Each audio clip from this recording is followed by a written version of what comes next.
잘 아시는 이야기인데 한비자에 나오는 고사입니다. 중국 춘추 전국시대에 초나라에 한 상인이 있었다는 거예요. 이 상인이 물건을 기가 막히게 잘 팔았는데 하루는 그가 창을 들고 나와서 이렇게 말하는 거죠. 이 창은 날카로워서 세상 그 어떤 방패도 뚫을 수 있는 뛰어난 창입니다. 잠시 뒤에 이번엔 그가 방패를 들고 나와서 말합니다. 이 방패는 너무나 튼튼해서 이 세상의 어떤 창도 넉넉히 막을 수 있는 방패입니다. 말했다는 거죠.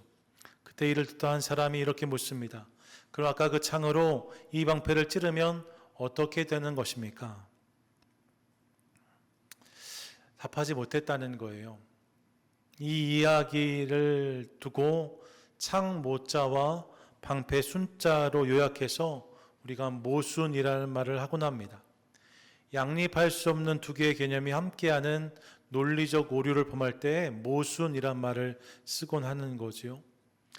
이런 세상의 소리가 만난 이런 모순의 예가 있습니다. 예를 들면 평화를 위한 전쟁 이런 거죠. 정의를 위한 하얀 거짓말 이런 거 말입니다. 소통을 위해 만든 SNS가 오히려 관계의 단절을 부추기고 있는 현실 다 모순이다라고 말씀드릴 수 있어요. 신앙에서도 이처럼 모순처럼 느껴지는 것들이 있을 수 있다는 사실을 깨닫습니다. 대표적인 것이 용서와 회개가 아닐까 생각해 봅니다. 성경을 보시면 어떤 본문에서는 이미 우리가 용서받았다라고 말씀해요. 그런데 어떤 본문을 보시면 또한 회개하라고 선포하고 있습니다. 회개를 요구함과 동시에 용서를 선포하고 있는 거죠. 또 성경을 보면 한편에서 우리가 의인이라고 말하고 다른 한편에서 우리가 죄인이라고 이야기하고 있습니다. 이게 어려워요. 이런 답해 보세요. 저와 여러분은 의인입니까? 아니면 죄인입니까? 이게 쉽지 않아요. 그래서 죄인이었던 의인 혹은 의인이 된 죄인이란 말을 하곤 하는데 사실 쉽지 않은 개념입니다. 오늘 본문에서도 비슷한 이야기를 만나는데 함께 본문으로 들어가기 원해요. 먼저 1절을 보시면 먼저 그 시작이 나의 자녀들아 입니다. 나의 자녀들아. 본문에 본격적으로 들어가기 앞서서 전 이 부름에서 큰 은혜를 받습니다. 여러분, 나의 자녀들아 할 때 이 자녀들이 테크니아란 단어인데 헬라어 표현 중에 어린 자녀를 부르는 가장 다정한 호칭으로 알려져 있습니다. 우리 애기들, 우리 강아지들 이런 표현인 거예요. 지금 누가 성도들을 이렇게 부르고 있습니까? 사도 요한이 성도들을 이렇게 부르고 있는 거예요. 나의 자녀들아. 이 부름을 보면서 그의 마음 가운데 있었던 교회 식구들을 향한 진심과 사랑을 느낄 수 있습니다. 사실 생각해 보시면 사도 요한은 갈릴리 주변에서 나고 자란 토박이 유대인이었습니다. 유대인들은 태생적으로 이방인들을 어려워했어요. 그가 유대인이었다는 거죠. 그리고 그가 그렇게 낳았지만 이후에 노년에는 그가 소아시아 지역으로 이동해서 에베소를 중심으로 살았다라고 알려집니다. 밤 먹으면 유배를 당하고 또 나온 다음에 예수님의 어머니 마리아를 봉양하면서 에베소에서 머물렀다라고 알려져 있어요. 여러분, 소아시아와 에베소는 다문화 지역이다라고 말씀드릴 수 있습니다. 당연히 그 지역 공동체 교회도 다문화 교회였을 것입니다. 히브리파 유대인들과 헬라파 유대인들은 물론이고 복음을 듣게 된 여러 나라의 이방인들이 이 교회 교인들로 함께 자리하고 있었을 거예요. 수많은 다름이 존재하는 교회가 사도 요한이 섬기는 교회였다는 거죠. 그런데 요한은 그들을 향해서 나의 자녀들이라고 부릅니다. 뿐만 아니라 그는 그의 서신에서 여러 차례 강조해서 사랑과 하나됨을 선포하고 있습니다. 무엇입니까? 다름이 그에게 문제가 되지 않았다는 것입니다. 오히려 서로의 다름이 더 품고 더 사랑할 이유가 된다라고 말하는 그의 고백을 듣습니다. 그렇게 교회 식구들을 진심으로 대하는 사도 요한이었다는 거죠. 그의 마음 가운데 성도들을 향한 이런 마음과 사랑이 있었다는 거예요. 나의 자녀들아. 이 부분을 대하면서 저에게도 이런 마음이 더 있어야겠다는 생각을 하게 되었습니다. 사도 요한은 나이가 많으니까 오래 살았잖아요. 성도들이 다 연소했으니까 나의 자녀들이라고 부를 수 있는데 저희 교회 공동체에서는 제가 제일 연소한 축에 속하지 않겠습니까? 그러니까 나의 자녀들아 라고 말할 수는 없고 나의 아버지, 나의 어머니, 나의 형님과 누님들 부르면 어떨까 생각했어요. 그렇게 우리 성도들을 가족으로 대하면서 더 진심으로 품고 섬겨야 되는 것이 마땅하지 않나 생각해 보았습니다. 나의 아버지, 나의 어머니, 나의 형제와 자매들이 이곳에 있는 거죠. 여러분, 그런 목회자가 될 수 있도록 저를 위해 기도해 주시기를 바랍니다. 그리고 우리도 서로가 서로에게 그런 가족이 될 수 있도록 더 힘을 내고 사랑하는 믿음의 공동체 오렌지 중앙교회 되시기를 축복합니다. 아멘.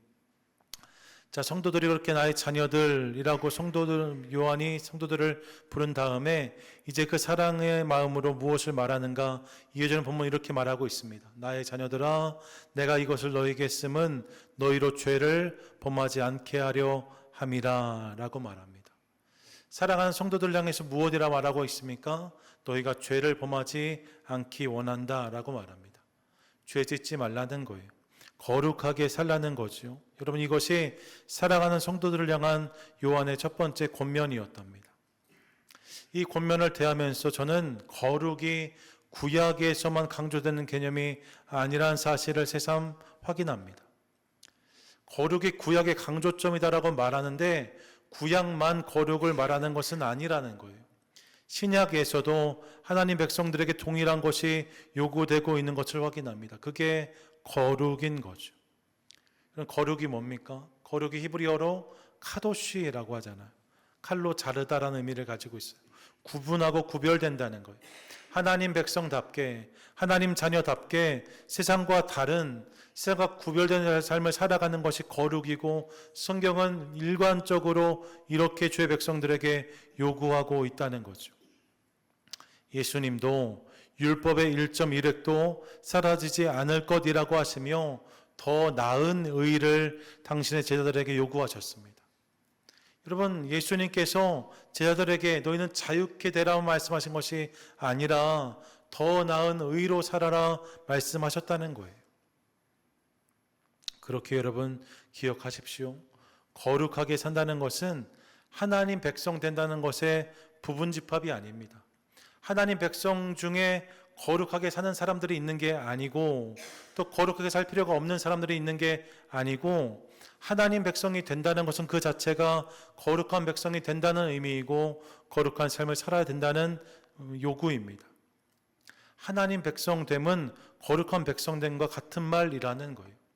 이를 기억하며 날마다 거룩한 백성 되기를 결단하는 저와 여러분 되시기를 축복합니다.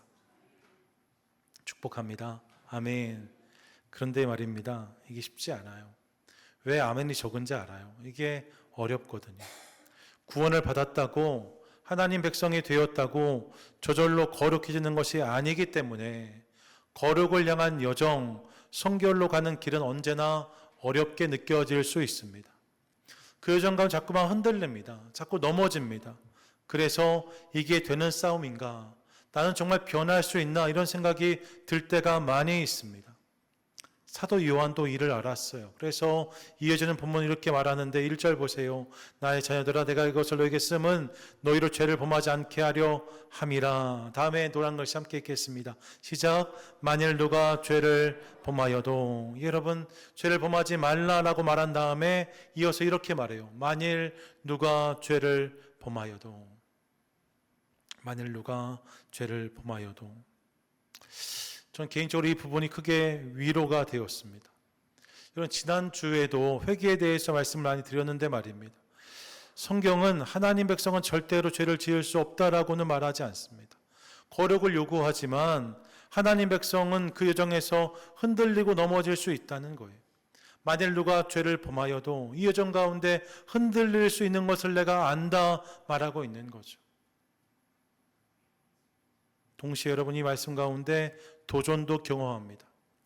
당연히 죄를 짓는다라고 말하지 않고 만일 죄를 지으면이라고 말하고 있어요. 성도의 삶에 있어서 죄 짓는 것이 당연한 것이고 거룩이 특별한 일이 되어서 안 된다는 거죠. 반대가 되어야 된다는, 거룩이 당연한 것이고 죄는 이례적인 모습이 되어야 된다는 거예요. 만일 누가 죄를 범하여도, 이렇게 말하잖아요. 만일 너희가 잠깐 거룩해져도가 아니라 만일 죄를 범하여도, 거룩이 상수고 죄가 변수라는 거예요. 기본적으로 한 백성들은 거룩한 백성이 되어야 되는데, 하지만 그 여정 가운데 간혹 죄를 범할 수 있다 말하는 거죠. 그것이 우리 모습이 되어야 된다는 거예요. 만일 누가 죄를 범하여도. 그러면 어떻게 해야 합니까? 본문의 답은 이것입니다. 1절, 만일 누가 죄를 범하여도, 그 이후에 아버지 앞에서부터 함께 읽도록 하겠습니다. 함께 읽습니다. 시작. 아버지 앞에서 우리에게 대언자가 있으니 곧 의로우신 예수 그리스도시라. 그는 우리의 죄를 위한 화목제물이니 우리만 위할 뿐 아니요 온 세상의 죄를 위하심이라. 아멘.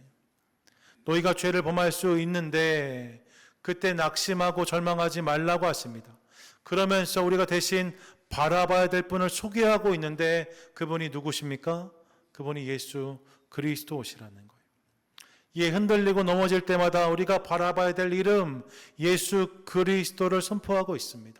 그분이 계시다는 거예요. 만일 죄를 범할지라도 그분을 바라보라. 그러면서 이 예수님의 이미지를 두 가지로 소개하는데, 첫 번째가 대언자이고 두 번째가 화목제물입니다. 먼저 대언자이신 예수 그리스도를 보시죠.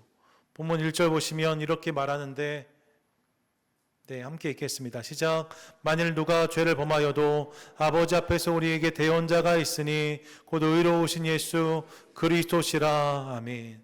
만일 누가 죄를 범하여도 아버지 앞에서 우리에게 대언자가 있다라고 말해요. 누가 있다고요? 대언자가 있다고요. 본문의 대언자를 원어로 보면 파라클레토스라고 되어져 있습니다. 들어보셨죠? 보혜사가 파라클레토스입니다. 성령님이 파라클레토스였어요. 이 곁에서 돕는 자를 파라클레토스라고 부르는데, 본문은 이 단어를 대언자라고 번역하고 있어요. 실제로 사전을 찾아보면 대언자 혹은 변호사라는 의미가 이 단어에 있는 것을 확인합니다. 그래서 표준 세번역을 보면 이렇게 번역해 놓았는데, 누가 죄를 짓더라도 아버지 앞에서 변호해 주시는 분이 우리에게 계시는데 곧 의로우신 예수 그리스도이십니다 라고 번역해 놓았어요. 누가 있다고요? 변호해 주는 분이 계시다고요. 아버지 앞에서 우리를 변호해 주시는 분, 그분이 예수님이시라는 거예요. 여러분, 예수님이 나를 변호해 주신다, 그분이 나를 두둔해 주신다, 이게 얼마나 든든한 일인지 모릅니다. 그분이 나의 변호사시다. 사실 여러분, 변호사가 필요한 일을 당해보지 않은 분들은 이 느낌을 제대로 느끼지 못하실 수 있어요. 평생 변호사 만날 일이 없는 분들이야 변호사가 있든 말든 할 수 있습니다. 하지만 변호사가 필요한 일을 경험하신 분들은 이 말이 주는 든든함을 실감하실 수 있다라고 저는 생각합니다. 문제가 생겼는데 변호사가 없으면 얼마나 막연한지 모릅니다. 상대방이 이렇게 저렇게 공격하는데 어떻게 대처해야 될지 몰라서 난감할 때도 많습니다. 그런데 바로 그때 말입니다. 실력 있는 변호사가 나타나서 일을 처리해주면 얼마나 고마운지 몰라요. 억울함이 풀어지기도 하고 꼼짝없이 처벌받아야 될 상황에서 선처의 기회가 주어지기도 합니다. 변호사가 있을 때 가능한 일인 거예요. 그래서 문제가 생기면 사람들은 승률 좋은 변호사를 찾습니다. 승률 좋은 변호사, 많이 이기는 변호사가 필요하다는 거예요. 여러분, 여쭤볼게요. 어느 정도의 승률이면 좋은 승률의 변호사라고 말할 수 있을까요? 승률 좋은 변호사, 한 몇 프로 이기면 승률 좋은 변호사일까요? 저도 변호사 잘 몰라서 제가 AI에 물어봤더니 이렇게 답하더라고요. 70% 이상이면 승률이 좋은 것이라고 할 수 있다는 거예요. 80% 이상이 되면 훌륭한 변호사라 합니다. 근데 AI가 뭐라고 답해 놓았냐면 90%가 넘으면 최고의 변호사다라고 말하지 않고 쉬운 사건만 수임했을 수 있으니 의심해 보라고 되어져 있어요. 그러니까 여러분, 사실 70% 80%의 승률도 대단하다는 거예요. 10번 재판에 들어가서 7, 8번만 이겨도 대단한 변호사인 거죠. 그 이상은 불가능하다는 거예요. 그런데 여러분, 정말로 놀라운 사실이 있습니다. 그것은 우리의 변호사이신 예수님, 그분의 승률은 100%라는 거예요. 우리 예수님은 승률 100%의 변호사이십니다. 믿으십니까? 아멘. 여러분, 어떻게 그럴 수 있을까요? 그분이 쉬운 케이스만 맡아서요? 그렇지 않습니다. 우리 예수님은 우리의 무죄를 주장하는 변호사가 아니고 우리의 죄값을 대신 치러주시는 변호사이기 때문에 이것이 가능합니다. 여러분, 그분은 무죄를 주장하는 변호사가 아니에요. 우리의 유죄를 인정하면서 대신 우리의 죄값을 대신 완전히 지불해 주시는 변호사가 예수님이시라는 거죠. 이를 통해 우리를 자유케 하시는 분이 예수님이시라는 것입니다. 이 일을 위해 그분이 십자가를 지셨어요. 이 일을 위해 그분이 물과 피를 쏟으셨습니다. 이 일을 위해 그분이 당신의 생명으로 원수들에게 우리를 구속해 주셨어요. 당신의 생명으로 우리의 죄값을 대신 치러주신 분, 그분이 우리의 대언자, 변호사 예수님이시라는 거죠. 이 사실을 기억하며 날마다 그분을 의지하는 저와 여러분, 우리 모두가 되시기를 축복합니다. 아멘. 더불어 요한은 예수님 우리의 화목제물이라고 말씀하고 있어요. 2절 보세요. 함께 읽습니다. 시작. 그는 우리 죄를 위한 화목제물이니, 여기까지요. 그는 우리 죄를 위한 화목제물이니 온 세상의 죄를 위하심이라고 말씀하고 있습니다. 그분이 화목제물, 화목케 하는 제물이 되셨다는 거예요. 이 말은 우리에게 화목이 필요하다는 의미를 함께 포함하고 있습니다. 여러분, 우리에게 화목이 필요해요. 왜 화목이 필요합니까? 이유는 분명합니다. 죄 때문에 그래요. 지난주에 죄가 우리 안에 들어오면 하나님과의 관계가 깨어진다라고 말씀을 드렸습니다. 더 이상 친밀함을 누리기가 어려운 거예요. 죄가 내 안에 있으면 예배가 마르고 기도가 식고 찬양의 감격이 사라져 버릴 수 있습니다. 내 삶에서 하나님이 잘 느껴지지 않고 느껴져도 그 하나님이 부담스럽게 느껴질 때가 많이 있습니다. 여러분 잘 생각해 보세요. 이것이 다른 누구 때문이 아닙니다. 내 안에 있는 죄 때문에 그래요. 내가 불순종의 자리에 머물러 있으면 하나님은 항상 나에게 불편한 분일 수밖에 없는 거죠. 은혜 받을까 두려워요. 왜요? 불순종의 자리를 떠나기 싫으니까 말입니다. 여러분, 죄는 관계를 깨곤 한다는 거예요. 하나님과의 관계만 그런 것이 아닙니다. 사람들과의 관계도 마찬가지입니다. 여러분, 왜 좋던 관계가 뒤틀리고 깨지고 상합니까? 이유는 분명합니다. 죄 때문입니다. 그 사람이 이상해서가 아니에요. 성격이 이상해서가 아닙니다. 그들 안에 그와 내 사이에 생긴 죄의 문제 때문에 관계가 상하게 되는 거예요. 죄가 들어오면 사람들 사이에도 문제가 생깁니다. 관계가 상한다는 거예요. 그런데 이렇게 깨어진 관계를 회복시키시는 분이 계시다라고 성경이 말씀하고 있는 거죠. 그분이 누구세요? 그분이 예수님이시라는 거예요. 에베소서 2장 14절 말씀 함께 읽겠습니다. 시작. 그는 우리의 화평이신지라 둘로 하나를 만드사 원수된 것 곧 중간에 막힌 담을 자기 육체로 허시고. 아멘. 여러분, 그분이 우리의 샬롬, 화평이시다라고 말해요. 에이레네라고 말씀하시는 거예요. 둘로 하나를 만드사, 죄로 말미암아 하나였던 우리가 둘이 될 수밖에 없었는데, 갈라질 수밖에 없었는데, 떨어질 수밖에 없었는데 우리 중간에 담을 허심으로 우리 가운데 화평을 허락하셨다라고 말씀하고 있습니다.